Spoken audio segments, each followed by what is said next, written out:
বহি পিনি টিভিটো চাম এতিয়া মোৰ মায়ে খাবলৈ কিবা এটা আনিছে আপা চাহৰ লগত সেইকাৰণে মই টিভিটো চাই মস্তিছে খাম মনুকণ কি কৰি আছ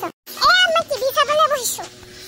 মটু পতলু ভাগৰ নিউ এপিসোডটো দিয়া না মোৰ চাবলৈ বৰ মন গৈছে চাম তই এবাৰ বহি লচোন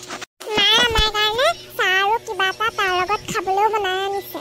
টিভিটোৰ চামনাচটা আঁতৰি যা তেতিয়াহে মই চালু কৰিব পাৰিম নহ'লে সেই বৰ্ডটোৰ পৰা চাবই নোৱাৰিম মই বহি লওঁগে ওচৰত এবাৰ দেখোন মটু পতলুৱে চিঙৰা খোৱাই নাই এবাৰ দেখোন মটু পতলুৱে চিঙৰাই নোখোৱাও ল'ৰা ছোৱালী তোমালোকৰ চাহ আৰু ফ্ৰেঞ্চ ফ্ৰাই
চব ভালে আছো